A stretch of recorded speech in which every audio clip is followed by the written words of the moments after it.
guys, we're doing chapter 14, lesson 5 today, which is on measuring angles, and our focus is going to be with the protractor today. You actually have a protractor in the packet that I gave you when you came and got your stuff today.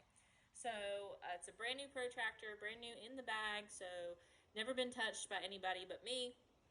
So it's kind of nice, and the bag actually, I haven't even touched the actual protractor. So yours should look like this as well. You have a little ruler at the bottom. You have to turn it this way to use the ruler. This way, sorry. This way to use the ruler. It's only a 6-inch ruler, but this is the part that we're talking about right now. Okay, so we're going to be focusing on this. And I want to show you how to use the protractor. If you've never used one before, this is a great way to do it. This is actually showing you how to use one. And you use it to measure angles, okay? So you have to draw angles, and you can draw angles with it, which is going to be our next lesson. But this lesson, we're just going to be measuring angles. And as you can see, there's some angles down here, and we're going to talk about those in a second. So if I just draw just an angle of some sort. So let me do that. It has a straight edge, so that helps a lot, okay? So I'm going to draw a straight line.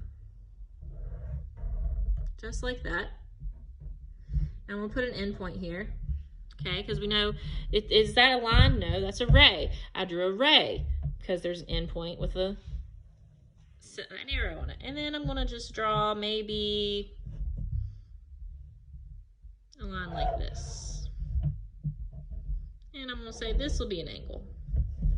And I want to measure this angle. Okay, I want to measure it with my protractor. So I'm going to show you how to do that.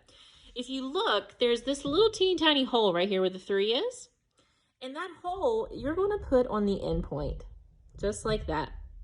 And you're going to make sure that your line at the bottom of your protractor lines up perfectly with the line that you have drawn or that somebody else has drawn for you. So then you take that and you're going to extend. First of all, I'm going to show you something. I always like to extend my angle a little bit because our protractors don't have a lot of room here, right? So I extended my angle. I'm going to put that back on there with the end point.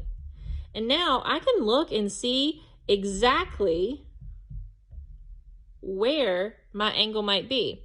Now, since it is a smaller angle, it's an acute angle, I know it's going to be less than 90 degrees. There's 2 numbers here. It looks like it goes between 60 and 120. Well, we know it's an acute angle, so it's not going to be 120 because it's less than 90 degrees. So it's going to be 60 degrees. So this is a 60-degree angle, roughly. I kind of rounded a little bit. But if I had an angle like this, now again, I'm just quickly doing this. I'm going to extend this out.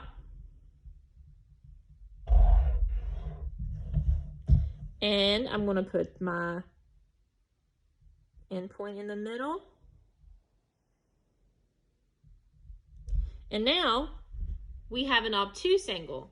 So this angle is going to be bigger than 90 degrees. So it has 2 sets of numbers. Again, you could have 45 or you could have 135. Well, it's not going to be 45 because it is going to be bigger than 90 degrees. So it has to be 135. Okay, so that's kind of how you're going to be using protractors today. I enjoy extending it out so that you can get your protractor perfectly on it. Because you just take your straight edge, extend it out, and make it better. So let's go ahead and look at example 1. It says Henry drew this angle shown. We're going to measure the angle. So let's go ahead and extend that out. As I've said to do. And then put your end point in the middle of that circle. Line up perfectly with the line. And if you look, what type of angle is this? It is an acute angle. It's not an obtuse. So it's going to be less than 90 degrees. So we know it's not going to be 110 degrees because it has to be less than 90. So it's actually going to be a 70-degree angle.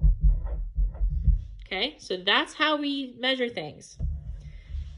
Let's go ahead and extend the next one. Example 2, measure this angle. Extend it out. Line it up perfectly. Now, what type of angle is it? Is it acute or obtuse? It's an obtuse angle, so it's going to be bigger than 90 degrees. So we're going to look and see. It's not going to be 55 degrees because it's bigger than 90. It's going to be 125 degrees. So our angle measures 125 degrees. Okay? All right, let's go to guided practice. It's saying use a protractor to measure each angle. So go ahead and extend it, and I'm going to do it this way.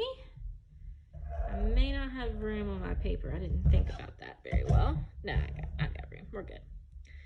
So put your end point where it needs to go. Is it a 90-degree angle? Is it more or less than a 90-degree angle? It's more than a 90-degree angle. So we're going to use this 100 instead of the 80, and it'll be 100 degrees. Let's go ahead and extend this one for number 2.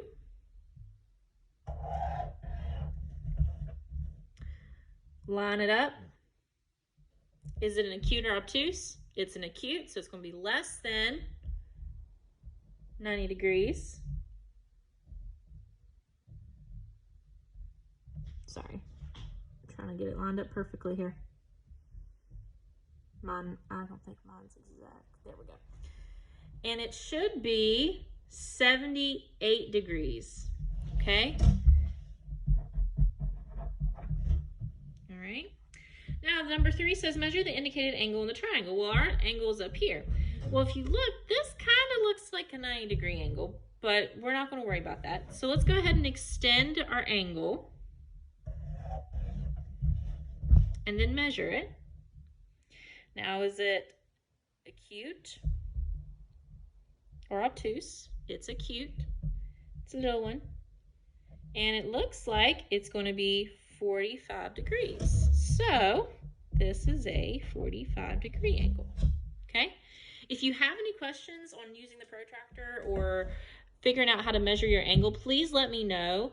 Always try to extend the angle so you can kind of see the line better. If you don't extend your angle, you're not going to get the right answer more than likely. So go ahead and get started on that. If you have any questions, let me know, guys.